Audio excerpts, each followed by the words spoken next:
नमस्कार, आप देख रहे हैं द पब्लिक और मैं सुभाष चौधरी हूं। लोकसभा चुनाव 2024 के लिए दूसरे चरण के मतदान से ठीक पहले देश में संपत्ति बंटवारे को लेकर मचे सियासी घमासान के बीच इंडियन ओवरसीज कांग्रेस के अध्यक्ष सैम पित्रोदा के विरासत टैक्स वाले बयान पर सियासी भूचाल आ गया है। देश में राजनीतिक प्रतिक्रियाएं आरोप प्रत्यारोप के दौर तेज हो चले हैं।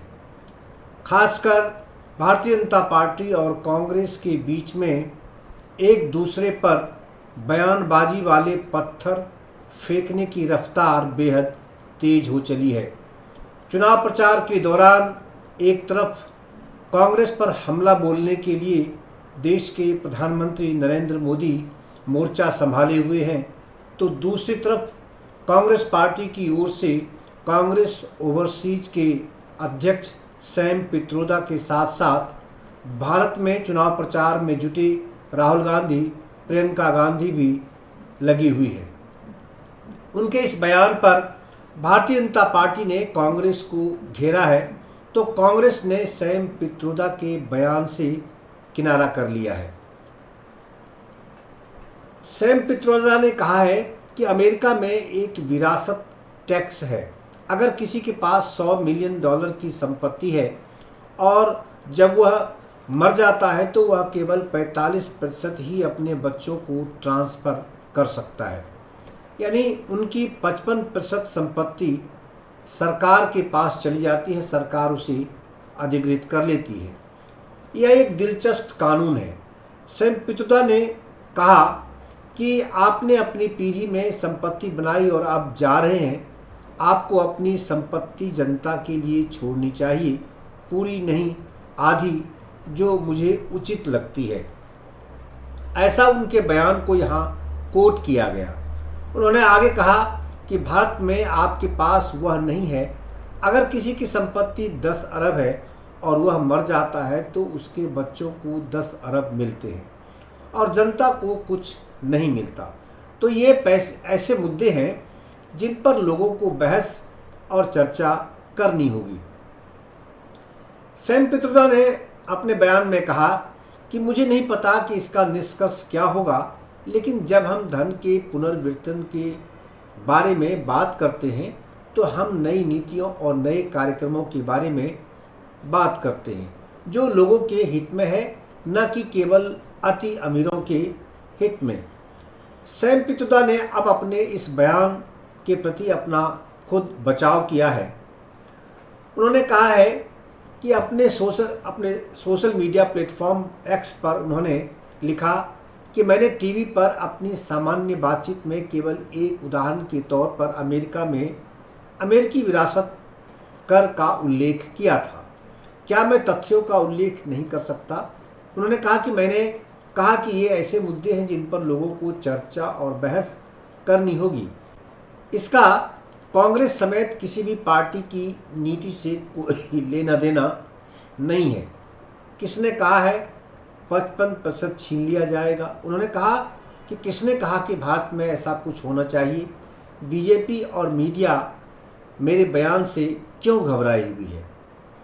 सैम पित्रोदा के बयान पर बीजेपी ने कांग्रेस पर हमला तेज कर दिया। प्रधानमंत्री ने भी आज इस मामले पर कुछ अपने बयान दिए हैं। दूसरी तरफ देश के गृह मंत्री अमित शाह ने इंडियन ओवरसीज कांग्रेस के अध्यक्ष सैम पित्रोदा के बयान की कड़ी आलोचना की है। उन्होंने कहा कि सैम के बयान से कांग्रेस की असली मानसिकता सामने आई है। अमित शाह ने कहा कि सैम पित्रोदा की टिप्पणी के बाद कांग्रेस पूरी तरह बेनकाब हो गई है।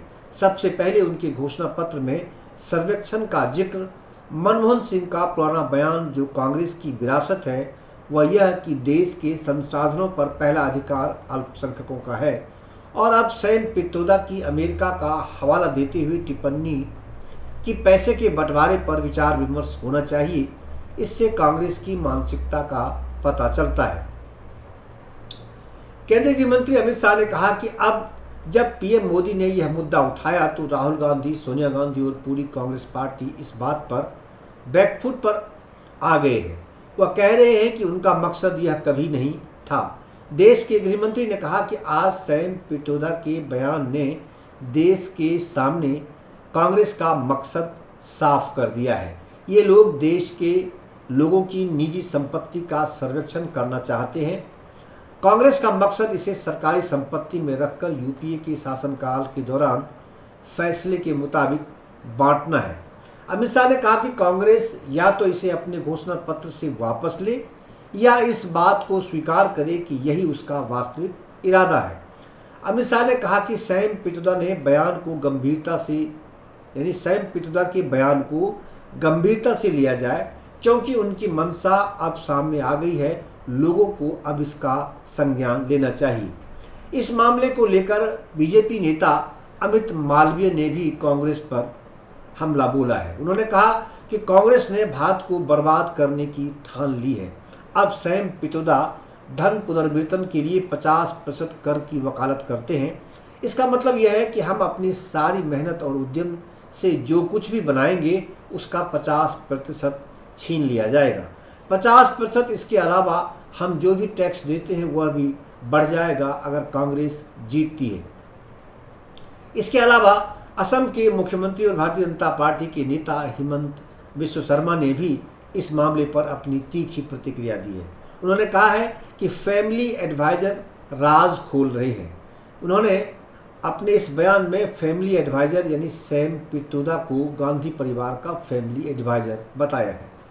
उन्होंने कहा कि उनका इरादा आपकी गाढ़ी कमाई की संगठित लूट और वैध लूट है। दूसरी तरफ बीजेपी नेता जयवीर सिरगिल ने भी इस मामले पर कांग्रेस की तीव्र आलोचना की है। अब इस मामले पर कांग्रेस का क्या कहना है? कांग्रेस ने सैम पित्रोदा के इस बयान से आधिकारिक रूप से किनारा कर लिया है।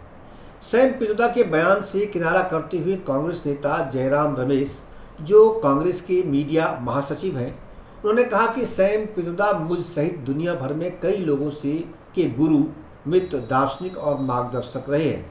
उन्होंने भारत के विकास में असंख्य स्थायी योगदान दिया है। वह इंडियन ओवरसीज कांग्रेस के अध्यक्ष हैं। पित्रोदा उन मुद्दों पर खुलकर अपनी राय व्यक्त करते हैं जिनके बारे में वे दृढ़ता से महसूस करते हैं।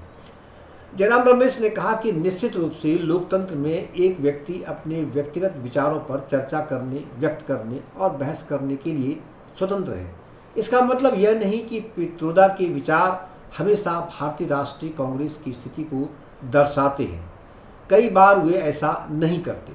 जयराम रमेश ने आगे कहा कि अब उनकी टिप्पणियों को सनसनीखेज बनाना और उन्हें संदर्भ से बाहर करना नरेंद्र मोदी के दुर्भावनापूर्ण और शरारती चुनाव अभियान से ध्यान हटाने का जानबूझकर और हताश भरा प्रयास है। यह केवल झूठ और अधिक झूठ पर आधारित है। तो ये थी इस मामले को लेकर निजी संपत्ति के अधिग्रहण और उसको वितरित करने को लेकर ओवरसीज कांग्रेस के अध्यक्ष सैम पित्रोदा की ओर से दिए गए बयान के मामले में आई राजनीतिक प्रतिक्रिया। मुझे उम्मीद है कि दोनों ही पक्षों को ईमानदारी से मैं आपके सामने रख पाया हूँ। आप जनतंत्र में, लोकतंत्र में मतदाता ही मालिक है। आपको देखना, समझना और विश्लेषण करना है क्या सही और क्या गलत है। बहरहाल इस रिपोर्ट में यहीं तक। आपका बहुत बहुत धन्यवाद और आपसे लगे हाथों गुजारिश है कि अगर आपने हमारे चैनल द पब्लिक वर्ल्ड को अब तक सब्सक्राइब नहीं किया है तो इसे ज़रूर सब्सक्राइब कर लें। आपका बहुत बहुत धन्यवाद।